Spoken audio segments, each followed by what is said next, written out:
Hola chicos, vamos a ver cómo se resolvía el examen del segundo parcial. Voy a empezar con el tipo A, el B es similar. No lo puedo resolver los dos por tiempo. Bueno, entonces, ¿qué consistía? Que me daban datos de casos confirmados de COVID por estado y las muertes por estado. Entonces, por ejemplo, Baja California Norte tenía 505 contagios y 31 muertos. Coahuila, por ejemplo, 214 contagios y 15 muertes. Ajá, todo para el primer punto y el segundo del examen tenían que sacar lo que es la media moda mediana, parámetros de desviación, coeficientes de kurtosis, nada más relativo al de casos confirmados, ¿no? Solamente de casos confirmados. Entonces, la primera tabla pues se tenía que llenar a partir de casos confirmados. Entonces, la clase, ¿qué me dicen? En la clase me dicen clasifica cuántos estados tienen entre 0 y 150 casos. ¿Cuántos estados tienen entre 150 y 300 casos? Y así sucesivamente. Entonces tengo que ir a los datos que me dan. Entonces veo cuántos estados tienen entre 0 y 150 casos. Bueno, tengo 1, 2, 3, 4, 5. Ajá. Entonces, por eso la frecuencia, que es el número de estados que tienen entre 0 y 155 casos de contagio, son 5. Si sigo, entonces voy a ver ahora cuántos estados tienen entre 150 y 300 casos. Entonces vemos que son dos nada más. Que son quienes, por ejemplo, pues tenemos este que tiene 214 y este, ¿verdad? Son los únicos dos que tienen entre 150 y 300 casos. Entonces son dos. Así sucesivamente para los demás. Entonces lo sumo y el número total son 10, que son los 10 estados. Ajá. Aquí vemos que son los 10 estados. Bueno, ahora el valor medio es el distintivo de la clase. Por ejemplo, ustedes cuando en el setting les dicen, no, pues el promedio de estatura del CETIS es 1.50. Ajá, entonces 1.50, 1,50 m es el distintivo del CETIS, pero obviamente hay gente más bajita y también hay gente más alta, pero digamos el distintivo del CETIS es 1.50. Así igual aquí el distintivo de la clase, pues vamos a tomarlo como el valor que está en la mitad, que es 75. El distintivo de esta clase pues es el valor que está en la mitad, que es 225. ¿Todo esto para qué? Bueno, porque este nos va a servir para sacar todos los demás cálculos, al igual que esto. La frecuencia relativa ya la habíamos usado y estado usando en todo desde el principio del curso. ¿Y qué significa? Pues tengo que dividir la frecuencia cada uno de estos entre el total. O sea, la R de relativo quiere decir respecto al número total. Entonces aquí que hago, divido 5 entre 10, me da 0.5, 2 entre 10 me da 0.2 y así sucesivamente. Y así como este me dio un total de 10, este siempre me tiene que dar un total de 1. La frecuencia acumulada es lo que voy acumulando conforme va pasando los casos, ¿verdad? Al principio solamente tengo 0.5. En el siguiente tengo 0.2 más, entonces tengo 0.5 y 0.2, 0.7. Cuando llego al tercer renglón tengo los tres, suma estos tres, que es 0.8, ¿sí? Y la suma pues al final me tiene que dar también 1. Aquí es donde ya viene digamos, un poco complicado, pero no es tanto, nada más es hacer lo que me dice el encabezado de cada una de los columnas. Entonces, por ejemplo, aquí me dice multiplica la frecuencia por el valor medio.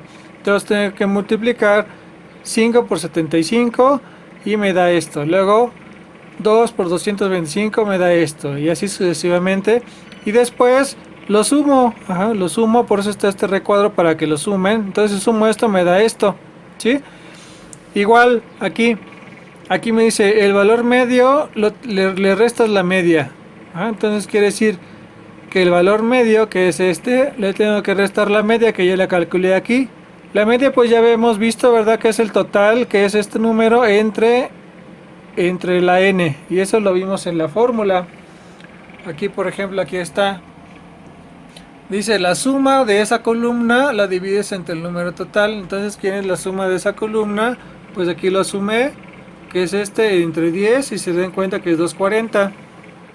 Entonces aquí tengo que restar al valor medio, que es 75, 240 me da esto. Luego el siguiente, el valor medio es 225 menos 240 me da este. El tercero, 375 menos 240 me da este, y así sucesivamente hasta que acabo.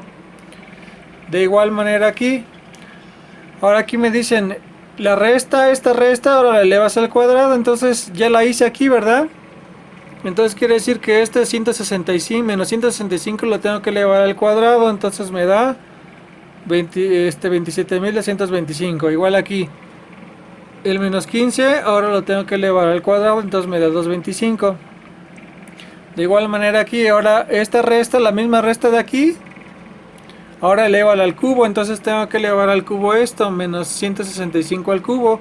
Como se dan cuenta, cuando son potencias impares, el signo se conserva, por eso es que aquí este signo menos de acá va a prevalecer acá. Y este número de acá es el 165 al cubo. De igual manera aquí a la cuarta, ahora este lo tengo que elevar a la cuarta potencia, que me da este. Ahora este dice, multiplica la frecuencia por el valor absoluto de la resta. La resta, esta resta ya la hice aquí, ¿verdad?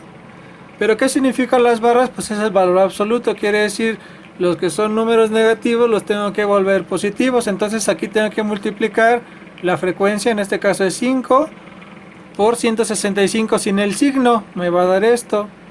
Luego en el siguiente es la frecuencia, o sea, es 2 por esta resta, pero sin el signo, entonces es 15 por 2 es 30, por eso es que ya no tiene el signo menos. Eso significa el valor absoluto, que a los que son negativos los tengo que convertir en positivos, y ya me da esto. Entonces ahora lo sumo y me da esta cantidad. Entonces, ¿cómo calculo desviación media? Bueno, ya lo vimos acá, entonces dice, la suma de esa columna la vas a dividir entre el número total. Entonces, si ya la suma yo la tengo aquí, que son 1710, la tengo que dividir entre n, que son 10, entonces me da 171. Ahora aquí dice, multiplica la frecuencia por lo que restaste aquí al cuadrado. Pero esto de aquí ya lo tengo aquí, ¿verdad? Entonces quiere decir que tengo que multiplicar esta columna por esta columna. O sea, en el primer caso es 5 por esta cantidad, me va a dar esta cantidad. Luego el siguiente, 2 por esta cantidad, me va a dar esta cantidad. Y así sucesivamente. Luego lo sumo y me da esta cantidad. ¿Cómo calculo Bueno, me voy a mis fórmulas. Entonces aquí me dice, la suma de esa columna lo divides entre n menos 1. Entonces en este caso ya la sumé. Y n menos 1, ¿cuánto es? Pues es 10 menos 1 es 9, entonces tengo que dividir esta cantidad entre 9 y me va a dar esta de aquí. Ahora, ¿cómo calculo? Esta es la variancia. Ahora, ¿cómo calculo la desviación estándar? Que es la sigma. Bueno, me voy a mi formulario y dice, la sigma es la raíz cuadrada de lo que acabo de calcular. Entonces, a esto le saco raíz cuadrada y me da esto, ¿sí? Ahora de aquí, pues además elevarlo al cubo. Entonces esta cantidad que está aquí la tengo que elevar al cubo, me da esto. Ahora aquí dice elevar a la cuarta, entonces esto de aquí lo tengo que elevar a la cuarta, me da esto, ¿sí? Bueno, aquí ya acabé, ahora sigo. Entonces aquí me dice, multiplica la frecuencia por esta resta al cubo. Y esta resta al cubo ya la hice aquí. Entonces quiere decir que debo de multiplicar esta columna por esta columna. Esto es decir, tengo que multiplicar 5 por esto y me va a dar esto. Tengo que multiplicar 2 por esto y me va a dar esto, y así sucesivamente.